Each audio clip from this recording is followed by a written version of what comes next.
이 영상은 AI 도움을 받아 제작되었습니다. 2026년은 이미 시작됐습니다. 지금부터 달라진 삶의 규칙들. 2026년 1월 3일, 우리는 이미 새로운 해를 살아가고 있습니다. 하지만 많은 분들이 아직도 이렇게 생각하실지 모릅니다. 2026년 정책 변화. 그건 앞으로 천천히 알면 되는 거 아니야? 그러나 분명히 말씀드릴 수 있습니다. 2026년은 예고의 해가 아니라 이미 시행되고 있는 변화의 해입니다. 지금 이 순간에도 적용되고 있고 모르고 지나치면 그 대가는 고스란히 개인의 불편과 손해로 돌아옵니다. 정책은 늘 우리 일상보다 한 발 앞서 움직입니다. 법과 제도는 조용히 시행되고 사람들은 어느 날 갑자기 과태료 고지서를 받거나 받을 수 있었던 혜택을 놓친 뒤에야 이런 게 있었어 하고 뒤늦게 알게 됩니다. 특히 2026년은 그 어느 해보다도 변화의 폭이 큽니다. 인공지능, 환경 규제, 금융 시스템, 근로 조건, 복지 제도까지 삶 전반의 규칙이 동시에 바뀌고 있기 때문입니다. 더 이상 곧 바뀐다는 말은 맞지 않습니다. 이미 바뀌었고, 이미 적용 중이며, 이미 결과가 나타나고 있습니다. 분리수거를 잘못해 과태료를 내는 사람도 생기고, 카드 포인트를 몰라서 소멸시키는 사람도 여전히 많습니다. 반대로 정책 변화를 빠르게 파악해 몇만 원, 몇십만 원의 혜택을 챙기는 사람들도 분명히 존재합니다. 같은 2026년을 살고 있지만 누군가는 손해를 보고 누군가는 이득을 보는 갈림길에 서 있는 셈입니다. 이번 글은 그런 차이를 만들지 않기 위해 준비되었습니다. 복잡한 법 조항이나 어려운 행정 용어 대신 지금 내 삶에서 무엇이 달라졌는지, 그리고 그래서 나는 무엇을 하면 되는지에만 집중했습니다. 이미 시행 중인 정책을 중심으로 반드시 알아야 할 생활 변화와 놓치면 아까운 혜택들을 단계별로 정리해 드리겠습니다. 특히 2026년 정책의 특징은 선택이 아니라 적응이라는 점입니다. AI 생성물 표시처럼 지켜야 할 의무가 늘었고, 재활용 분리배출처럼 잘못하면 바로 불이익이 따르는 규정도 강화되었습니다. 동시에 최저임금 인상, 교통비 환급, 각종 지원금처럼 알기만 하면 체감할 수 있는 혜택도 분명히 존재합니다. 즉, 2026년은 모르면 불편해지고 알면 훨씬 편해지는 해라고 말할 수 있습니다. 이 글은 단순한 정보 나열이 아닙니다. 언젠가 알아두면 좋은 이야기도 아닙니다. 지금 이 시점에 확인하지 않으면 2026년 한 해 동안 반복해서 손해를 볼 수 있는 내용들입니다. 그래서 최대한 한 번에 정리했고, 읽고 나서 바로 행동으로 옮길 수 있도록 구성했습니다. 앞으로 이어질 내용에서는 먼저 이미 시행 중인 생활사회 정책 변화부터 살펴봅니다. 무심코 지나치기 쉬운 AI 표시 의무, 분리수거 기준 변화, 은행 이용 방식의 변화, 폐가점 처리 방법처럼 일상과 밀접한 내용부터 짚어보겠습니다.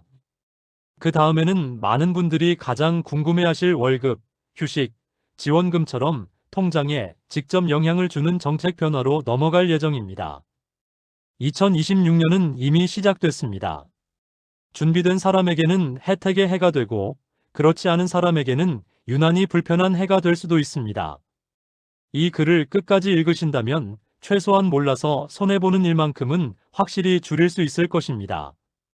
이제 2026년부터 이미 적용 중인 첫 번째 변화부터 차근차근 살펴보겠습니다. 2026년부터 이미 적용 중인 생활사회 정책 변화, 모르면 과태료, 알면 생활이 훨씬 편해지는 제도들. 2026년을 맞아 가장 먼저 체감하게 되는 변화는 거창한 경제 정책이 아니라 일상 속 작은 규칙들의 변화입니다. 문제는 이런 변화들이 뉴스 헤드라인으로 크게 다뤄지지 않는다는 점입니다. 그래서 대부분은 나와는 상관없는 이야기라고 넘기기 쉽고, 그 결과가 과태료나 불편으로 돌아오곤 합니다. 지금부터 살펴볼 내용들은 모두 이미 시행 중인 제도로 오늘부터라도 바로 영향을 받을 수 있는 것들입니다. 가장 대표적인 변화는 인공지능과 관련된 규제입니다. 2026년부터는 AI가 조금이라도 개입된 영상이나 이미지에는 AI 생성물 표시가 의무화되었습니다. 유튜브 영상, 썸네일, SNS 이미지까지 모두 포함됩니다. 이제는 화면 한쪽에 AI로 제작됨이라는 표시가 없는 콘텐츠라면 그 자체로 문제가 될 수 있는 시대가 된 것입니다.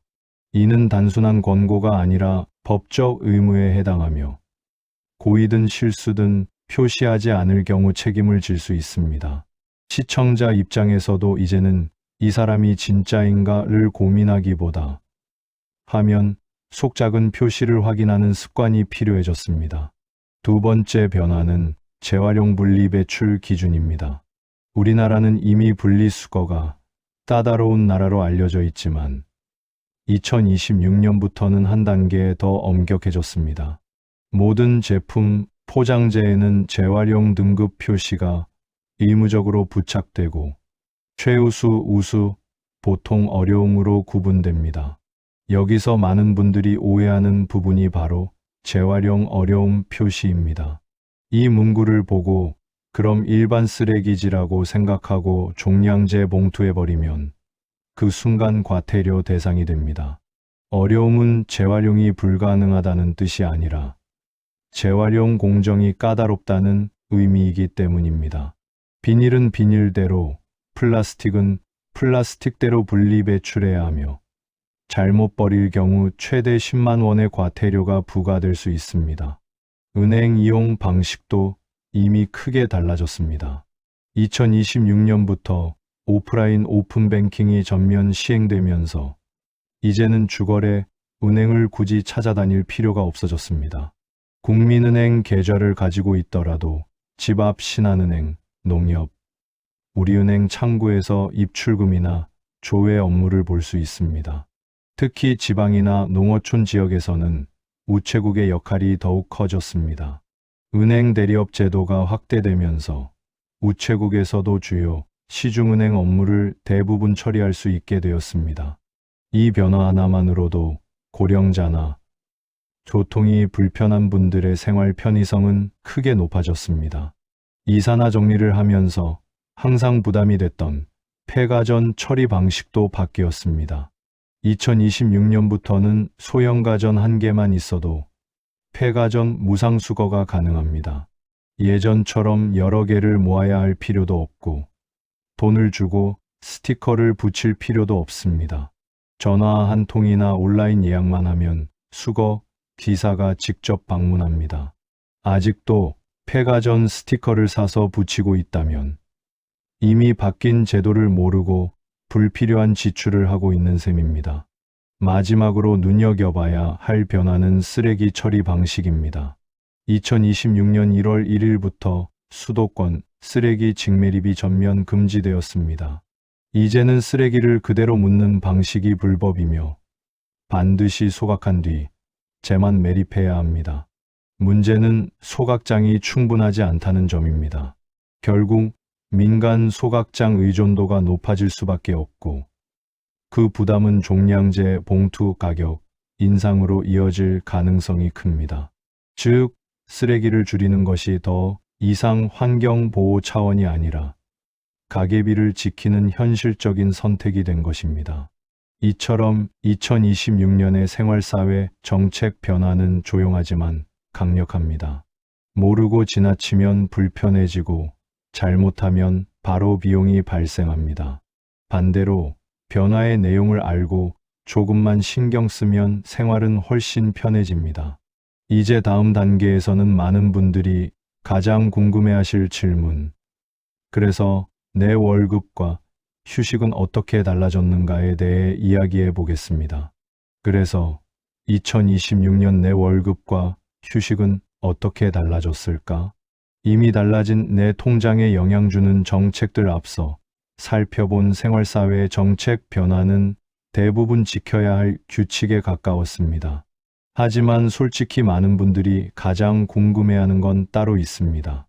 그래서 내 삶에 뭐가 더 좋아졌는데 월급은 오르나 쉬는 날은 늘어나나 실제로 받을 수 있는 돈은 있나? 라는 질문입니다. 2026년 정책 변화의 두 번째 축은 바로 여기에 있습니다. 이미 적용 중이거나 올해 안에 체감하게 될 돈과 시간의 변화입니다. 가장 먼저 체감되는 변화는 최저임금입니다. 2026년 최저임금은 시간당 1,320원으로 이미 확정되어 적용되고 있습니다.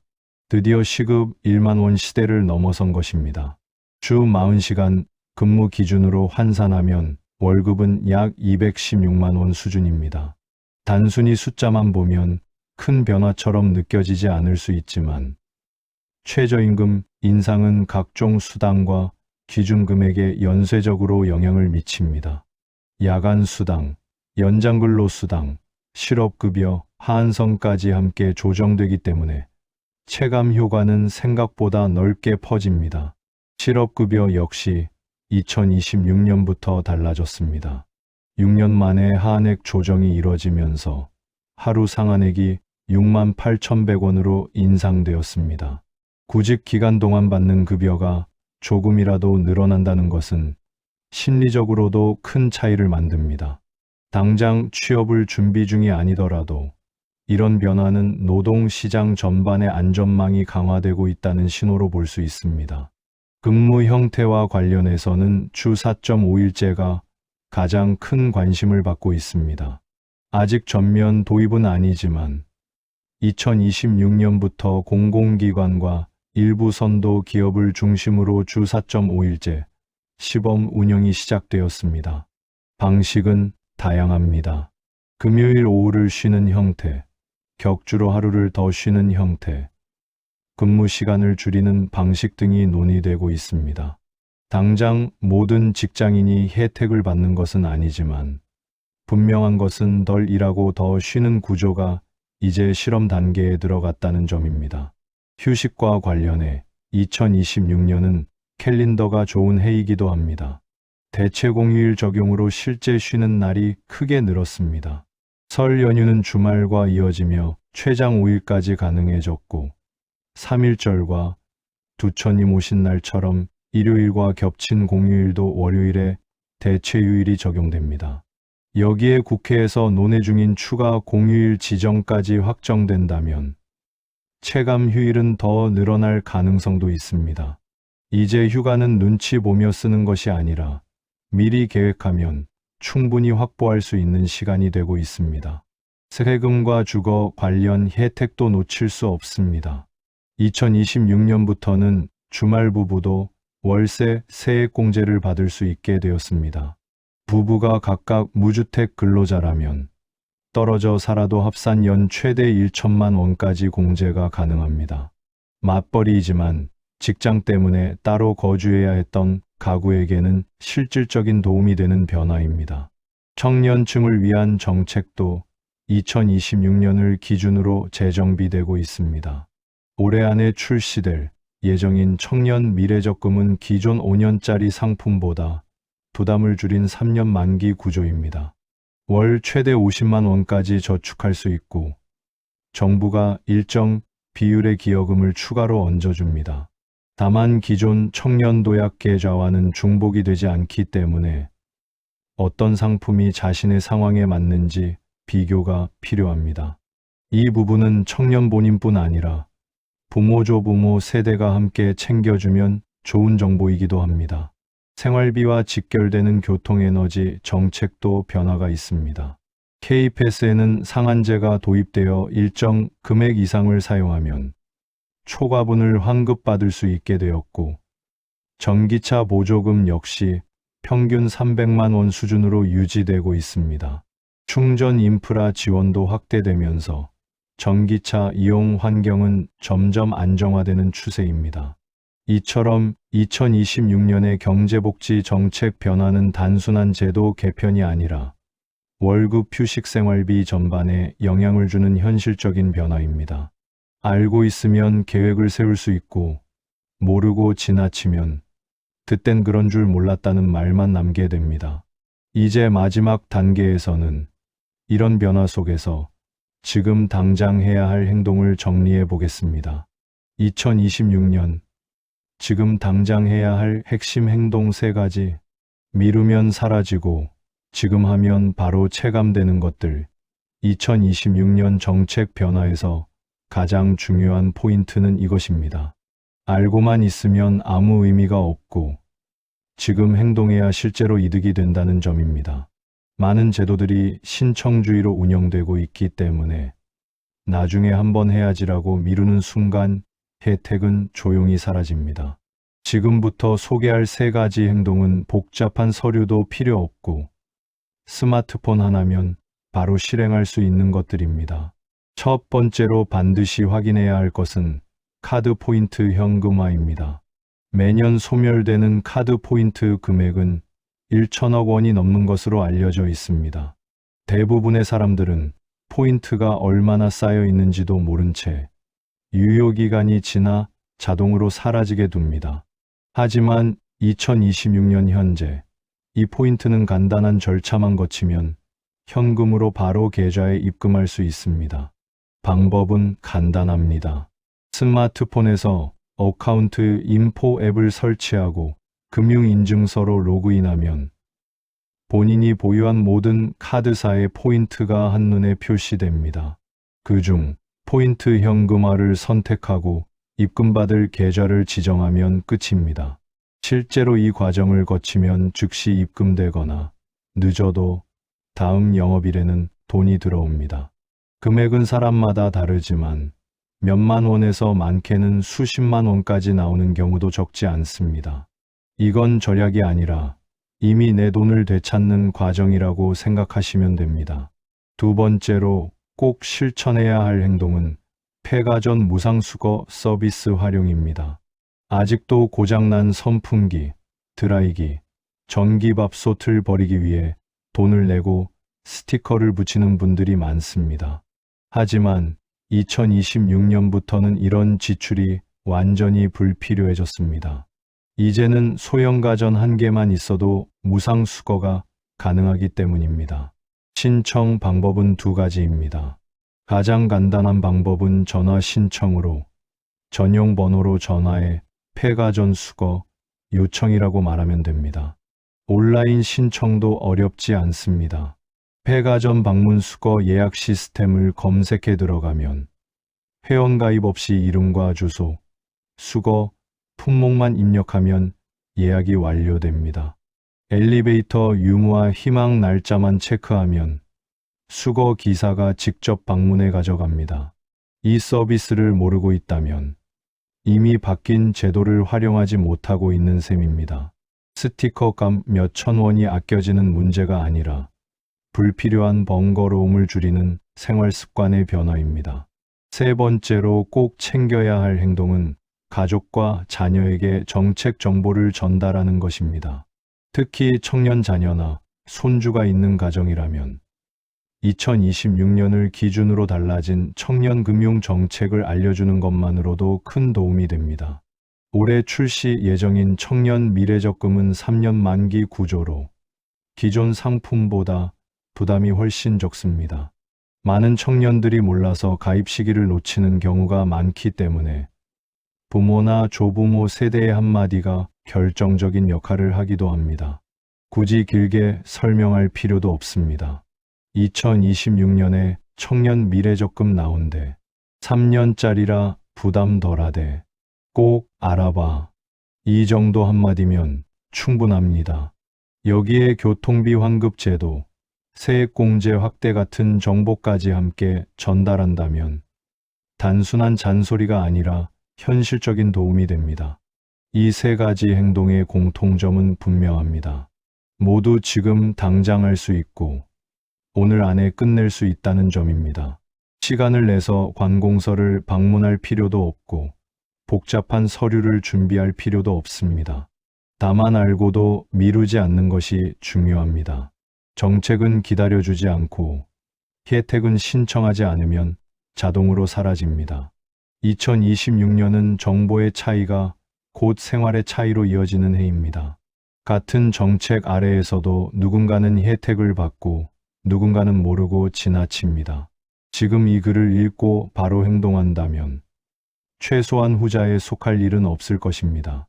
이제 마지막으로 이 모든 내용을 정리하며 2026년을 어떻게 준비해야 할지 정리해 보겠습니다. 2026년은 이미 시작됐고 준비한 사람만 이득을 봅니다.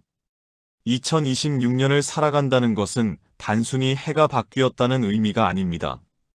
이미 달라진 규칙 속에서 살아가고 있다는 뜻입니다. 하지만 제도는 조용히 시행되고 변화는 눈에 띄지 않게 스며들기 때문에 많은 사람들이 언제부터였지? 라고 뒤늦게 깨닫게 됩니다. 그리고 그 순간에는 이미 불편을 겪었거나 받을 수 있었던 혜택을 놓친 뒤인 경우가 많습니다. 이번 글에서 살펴본 것처럼 2026년의 정책 변화는 크게 두 가지 방향으로 나뉩니다. 하나는 지켜야 할 의무와 책임이 강화된 부분이고, 다른 하나는 알기만 하면 삶이 한결 나아지는 혜택과 지원입니다. AI 생성물 표시 의무, 강화된 분리배출 기준, 쓰레기 처리 방식 변화처럼 모르고 지나치면 바로 불이익으로 이어지는 제도가 있는가 하면 최저임금 인상, 실업급여 상향, 교통비 환급, 카드 포인트 현금화처럼 체감할 수 있는 긍정적인 변화도 분명히 존재합니다. 중요한 사실은 이 모든 것이 앞으로 시행될 예정이 아니라 이미 적용 중이라는 점입니다. 지금 이 순간에도 같은 동네, 같은 아파트, 같은 직장 안에서 누군가는 새 제도를 활용해 이득을 보고 있고, 누군가는 아무것도 모른 채 예전 방식대로 생활하고 있습니다. 이 차이는 시간이 지날수록 점점 더 벌어집니다. 한 번 놓친 혜택은 되돌릴 수 없고, 한 번 습관이 굳어지면 바꾸기도 쉽지 않기 때문입니다. 정책은 멀리 있는 것이 아닙니다. 은행 창구를 어디서 이용하느냐, 쓰레기를 어디에 버리느냐, 고장난 가전을 어떻게 처리하느냐 같은 아주 사소한 선택 속에 정책이 숨어 있습니다. 그리고 이런 선택들이 쌓이면 생활의 편리함, 지출의 크기, 심지어는 한 해의 만족도까지 달라집니다. 2026년은 특히 이런 차이가 두드러지는 해입니다. 또 하나 강조하고 싶은 점은 정보를 혼자만 알고 끝내지 말아야 한다는 것입니다. 부모 세대는 자녀와 손주 세대에게, 직장인은 동료에게, 가족은 가족끼리 정보를 나눌수록 모두가 함께 혜택을 누릴 수 있습니다. 이거 해봤어? 이제 이렇게 바뀌었대라는 짧은 한마디가 누군가에게는 몇만 원, 몇십만 원의 도움이 될 수도 있습니다. 정보는 나눌수록 가치가 커집니다. 2026년은 불확실한 시대이기도 합니다. AI 기술은 빠르게 발전하고 환경 규제는 더 강화되며 노동과 복지제도 역시 계속 조정되고 있습니다. 이런 흐름 속에서 가장 확실한 대비는 거창한 계획이 아니라 지금 당장 바뀐 제도를 정확히 알고 생활에 적용하는 것입니다. 오늘 카드 포인트를 확인하고 폐가전 수거를 예약하고 자녀에게 한 줄 메시지를 보내는 것부터가 2026년을 준비하는 첫걸음입니다. 마지막으로 꼭 드리고 싶은 말씀은 이것입니다. 2026년은 운이 갈리는 해가 아니라 준비 여부가 갈리는 해라는 점입니다. 같은 제도, 같은 정책 아래에서도 누군가는 덕분에 살기 편해졌다고 말하고 누군가는 왜 나만 손해보는 것 같지? 라고 느낍니다. 그 차이는 정보를 알고 행동했느냐, 그렇지 않았느냐에서 시작됩니다. 이 글을 끝까지 읽으셨다면 이미 절반은 준비를 마친 셈입니다. 이제 남은 절반은 아주 간단합니다. 하나라도 바로 실천해보는 것입니다. 그렇게 시작된 작은 행동 하나가 2026년 한 해를 훨씬 덜 불편하고 조금 더 여유 있게 만들어줄 것입니다. 2026년 준비된 한 해를 보내시길 바랍니다.